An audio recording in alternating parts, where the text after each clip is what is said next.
Triply EDC back again with another knife video. So this is the Dirac Delta from Microtech, and it's an interesting knife. I like it in a lot of ways, and I also don't like it in some other ways. So I'm going to tell you a little bit about what I like and don't like about the knife and make some recommendations at the end. For those of you who don't know, I do have a Patreon below. Go ahead and check that out if you get the chance, if you like my videos. Also, check out the link below for DLT trading. If you buy from DLT, and by the way, they do sell Microtechs, then definitely check out using the link. It does not cost you anything to use it, and it definitely helps the channel. All right, let me go ahead and do some size comparisons right off the bat so you can see that this knife is indeed actually a pretty large knife. This is a Paramilitary 2 right here. This is the Ferrum Forge Stinger, right? So you can see this is actually a pretty large knife. Here is another common knife a lot of people have, the QSP Penguin. Here is the sort of a standard, I think this is a 3.25 inch blade. This is the ZT-0990. So you guys can see, at least in those size comparisons, that this is a pretty large knife. Let's go ahead and do some OTF size comparisons. One that everyone should probably own is the Ultratech. Here is the Microtech Combat Trudon. You can definitely see it's up there in size with that Combat Trudon. Here is the Guardian Tactical Recon 040. That's the large one. Here is the Microtech Scarab 2. Again, you're up there in size, but a little bit smaller than both the Recon 040 and the Scarab 2. And here is the Heretic Manticore X, as well as the SOG Pentagon OTF.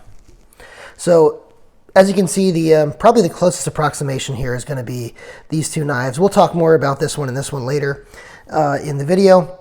But I do want to mention, obviously, the Benchmade Infidel is, has that actuator switch on the top, or the side, I should say. So when I'm talking about the top, I'm really referring to the top of the knife here, and the side would be the front-facing sort of show side, the side opposite the clip. So here on this one, you get the actuator on the opposite side of the clip, right? What would normally be the show side of the knife. Now, everyone's sort of used to Microtechs being on top here rather than on the side. So Benchmade came out with the Infidel, as you guys know, many years ago at this point, and it was basically one of the only ones on the market that had that sort of actuator on the side of the knife here, on the show side, and it stayed that way for a long time. So then Microtech came out with this, and SOG came out with this, and competition was born. So let me go ahead and talk a little bit about these knife, or what I like about this knife. So first of all, the action on this is really good. I will say that the actuator itself is, a lot easier to use than a lot of the actuators in some other Microtechs, and I'll show you why in a minute. So one of the reasons is the way this is designed. As you can see, this is stepped up here, and so it creates a lot of friction or texture for you to go ahead and get your thumb behind to rocket that out. However, if you take a look at the Ultratech here, you'll see that this is actually, it's the same sort of design, but it's much wider on the Dirac Delta. This is important because you get more purchase on a wider one than you do on a skinnier one. So it's one of the reasons why, despite having the hardest action of any of the Microtechs, and being the thickest by far, as you can see here, the Scarab 2, because of the wide base it has on the actuator, is actually one of the easiest to actuate. In fact, it's much easier to actuate than the Combat Trudon. So anyway, let's go ahead and look back at the Dirac Delta. This has not quite as much of a wide base on the actuator as the Scarab 2, but it does have probably the second widest of any of the OTFs I have from Microtech, at least at the moment. which I think gives it a lot of great purchase for deployment both ways. You know, some people on some Microtechs have problems. You'll hand this to somebody and they can open it. Somebody who's not used to a Microtech, and then they can't close it. So I haven't had that issue with the Dirac Delta as much as I do with, like, you know, handing someone a Combat Trudon. A lot of people have trouble closing, you know, at least the pullback on the Combat Trudon. That's sort of a plus here, is that this is easier to actuate. So if you have any trouble actuating some of the other ones, this is definitely going to be one of those ones that's easier to actuate. Next thing, the style on it I think is really cool. This, by the way, is the battle worn finish. This isn't you know, beat to hell. This is actually the finish that, you know, goes with this knife. Also, Microtech does a great job with its finishes on the blade. They have bronze finishes, bronze apocalyptic finishes. This is called the apocalyptic finish. They have satin finishes. They have all sorts of stuff. They also have different blade shapes. I haven't seen too many different blade shapes on the... I've seen mostly daggers on the Dirac Delta just because of the symmetrical lines of it. But you know, you can get all sorts of different things. You can get serrations on one side of the knife and plain edge on the other. You can get double serrated. So there's still plenty of options involved for even the Dirac Delta, which I think is cool. The steel on these is, where is that? I believe it's M390. Let's take a look. I can't see it. Yeah, M390. So the steel on this is M390. M390 has just a great balance of the properties of steel, and it really allows you for good edge retention. Is that something you really need in a dagger? I'm not exactly sure whether you actually need that in a dagger, but it is nice to know that you have that there if you need it, or if you want to use it as sort of an EDC and use it repeatedly to, you know, cut bags open or whatever. A dagger is meant for piercing, but if you're, you know, cutting into something and cutting down, you know, it's still a great option for that. And so having great edge retention and having you know, nice toughness and good corrosion resistance, all of those things definitely help when you have that in a blade, because you definitely don't want to sit here having to sharpen a dagger blade as often because, well, you're sharpening two sides, right? So that is an issue as well, or that's something good as well, I should say. The next thing I'll say on this is it feels relatively nice in hand to actuate open and closed. So from that perspective, I really like the fidgetability of this. The fidgetability of this is one of the better parts of this knife. Excuse me, I'll have the Ultratech, for example. It is fidgety, but frankly, because of the fact that this is flat in your hand, it feels a little bit like a remote almost. You know, you get that nice haptic feedback. There's more of a purchase on the actuator. All that stuff contributes to a more fidgety knife overall from an OTF perspective, and I definitely appreciate that. Some things that bother me. So it doesn't really bother me as much anymore because I have the Microtech tool, but it definitely sucks for people who don't have the tool, which is there's proprietary hardware here. And this is something that you're going to see in most Microtechs, not all of them, but most of them. And the proprietary hardware makes it so that you really can't disassemble this yourself in most cases without, you know, scratching up the entire knife. So for messing with the internals, you often have to ship it back to Microtech and have them deal with it. That becomes important because in this knife, for example, I have a video of this, by the way. This had the spring sound. So if the spring doesn't have enough grease or whatever else, it doesn't have enough grease, or it has a certain amount of tension on it, that it'll have this, you know, pinging spring sound. And I had that on this, and I ended up having to disassemble this. I use white lithium grease in the video, and I show you how to do that on here. And it did eliminate the ping sound, but if you don't have the tools to do it, it kind of sucks. You won't be able to take it apart and fix it yourself. You have to mail a knife in, which is not great, right? Next on this is the, you know, The glass breaker, so I like the glass breakers on these, but some people think they're a little gaudy. They definitely stick out of the pocket because you have a deep carry clip, but then you have the glass breaker sticking out. So everyone knows you're going to have that OTF in your pocket just by virtue of the glass breaker and, of course, that Microtech logo. You guys know I'm also not a huge fan of the billboarding on the clips. Microtech is sort of famous for doing just a whole bunch of billboarding in general. They're loud and proud. It is what it is, and I think it's sort of iconic with the brand, so I don't think it's as bad as maybe some other brands, but just something to be aware of also. But even worse with the clip, the issue is this is one of those clips where when you put it on a pair of pants, it'll, especially a thicker pair of pants, it'll go in easily until about here, and then it'll get snagged because this works as almost like a secondary retention that's too close to the actual knife itself. So what I mean by that is you'll see how they do it on this, for example. So the Ultratech has no issue going in and out of the pocket all the way to the base.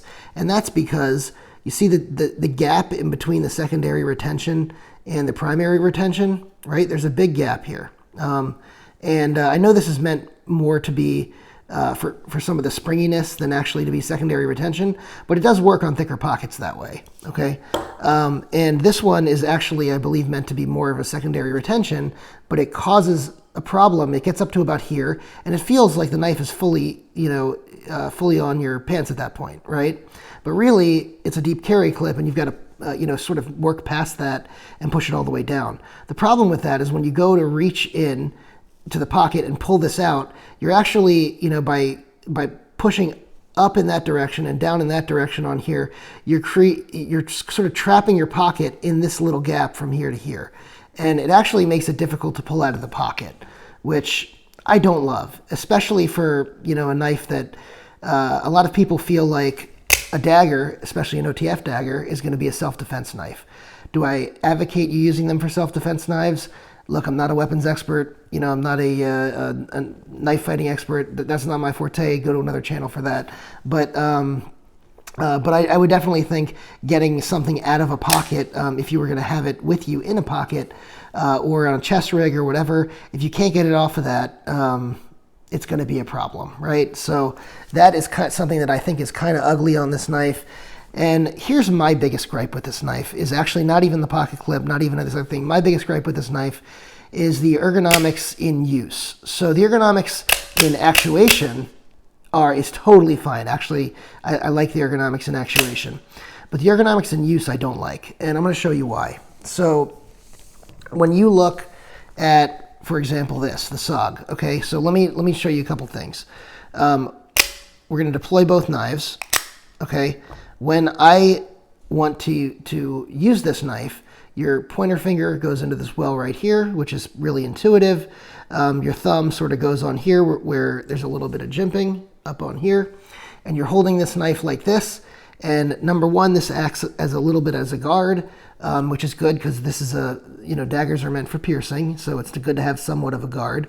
And second of all, the amount of space in between your pointer and the blade, so when you're using this for a downward stroke cutting motion, is somewhat minimized, right? And this is important because you can't ride up on a dagger, because if you ride up on a dagger right here, you can hold, if you're going to do a full grip like this, you can ride up, but if you can't put your finger here because it's two-sided blade, right? So same thing here. So if you're going to look at where the grooves are for your fingers, the grooves for your fingers are actually right here. So look how far away from the blade, and the jimping for your thumb is up here. So look how far away from the blade the difference is between these two. So if I'm to line these up, your pointer goes here or your pointer goes here. That's a huge difference in where those go, and it creates a lot of space. I don't like the feeling of the bottom of my hand being so far away from the edge of the blade. It just feels awkward when you're doing these downward cutting motions, at least in my opinion. So I definitely don't love that, and that's going to be true on both sides of the knife, whether you decide to use it like this or like this, it's going to be the same. And the same here, whether you decide to use it like this or like this, going to be the same as well. So something to keep in mind with that. Another advantage, as long as we're comparing these two knives here, that this is going to have over this one is This was designed sort of like the Deadlock. It's not as good as the Deadlock, but to have minimal, really to have no blade play. Does it have any blade play? It has almost none, right? Most OTFs have some blade play. This does have blade play. You can probably hear it. Let me go ahead and... So you can definitely hear that, right? I'm going to pull this one up to the mic so you can hear this. So there's a little bit, but not a ton, right? Almost zero on the SOG, but there's a good bit on the Microtech. I'll just say, for comparison's sake, the Benchmade Infidel is going to have probably a little bit more blade play than either one of these. Also, for comparison's sake, the Benchmade Infidel, I believe on the, it's going to have a shape more like this one, but the where the finger grooves is going to be slightly lower than the SOG, but slightly higher than the Dirac Delta, so it's sort of in between the two. Also, as far as actuation, the Benchmade Infidel is going to have the softest actuation. This is going to be sort of in the middle, and this is going to be I guess the most not difficult, because none of these are really difficult to deploy, but it's going to be the hardest to deploy. But again, this is relatively easy to deploy overall, but it's definitely got the stiffest spring by a good bit. So just something to keep in mind. Having stiff spring doesn't mean the action is better or worse. You're going to get more hard hitting out and in on the Dirac Delta than the SOG. The SOG is going to be, because it has sort of it has that mechanism that stops the blade play. You're going to have more of, it feels like the blade's getting sucked in and sucked out, but it's not hard hitting. It's like a smoother feeling on the action, right? With the Benchmade Infidel, you're going to get, it feels sort of soft all around, but you do get a little bit more hard hitting than the SOG coming in and out. So I hope that's sort of a good explanation for you guys of some of the differences between those knives. Obviously, there's glass breaker on this one, not a glass breaker on this one. So that's another consideration. I can't remember whether the Infidel has a glass breaker. Some of you guys can comment below, or you can look it up online. The other thing to keep in mind is going to be the price on these. The Infidel is the most expensive of the bunch. Those run like $450. Those are pretty much overpriced, and you can tell because on the secondary market you can get them for about $250, $275 sometimes. The SOGs, I can't remember exactly how much they cost. I think they cost something like $330 or something and change. I had it written down, but I lost the paper. Go ahead and drop a comment below. But I know I know out of the bunch, I believe the SOG is the cheapest, and the Dirac Delta runs about $350. So it's not too much more than the SOG, but it's definitely cheaper than the Benchmade Infidel. So I hope this is helpful to you guys on the good and the bad. Let me give you guys some final conclusions on the Dirac Delta. So the Dirac Delta, I will say this. This is a knife I would recommend because the quality is there. It's a high quality OTF, right? If you like these side-mounted actuators, show side-mounted actuators on your knives, I can definitely recommend this knife, but it does have those problems with the clip, with the ergonomics and everything like that. I definitely wouldn't recommend it as a primary EDC, but just as a knife in general, I would recommend it. As far as who this is for somebody who doesn't want the side actuation OTFs. So the reason I say that is because I do think that the side actuated OTFs are actually superior in the regard to the side-mounted ones. For a couple of reasons. One is going to be the fact that on all of these, you can see I can get much closer to the blade here. Even though you've got this thing here, there's thumb rest on the other side where you're pulling back the actuator, and even even if you have a double edge blade, on a single edge blade, you can bear down here and get really close to the blade. But even on a double edge blade, you know, you have not too much space here, and you've got space here, and you've got a place there you can put your hands. The same thing is true for the Ultratechs, right? I'm still relatively close to the blade. I'm still up on here, and I don't feel like my thumb is too far forward. And then if you don't have it, you know, the double edge blade, you can bear down on it and get really close to the blade and really work with what you need to work. So I do prefer the side mounted actuators. And I think that most people would prefer the side-mounted actuators once they get used to it. But I know when I first started collecting knives, that Infidel was one of those knives where I was like, oh man, that's so cool, I want one. And I sort of favored this actuator for a bit as far as a fidget toy, but then I tried to start using them as knives, and I found that as far as users, I really do prefer the side-mounted actuators. So that's my conclusions on this. If you do want to purchase, again, I got that DLT link below. They're not always in stock. They go in and out of stock all the time, so definitely check the links. But it helps it helps me for sure when you guys use the links and it's no cost to you. Thanks guys for watching. If you have any questions or anything, drop a comments below. Hit the like button, hit the subscribe button, hit the notification bell. I know this was a longer one, but I wanted to show you guys some comparisons with other OTFs on the market. Thanks so much.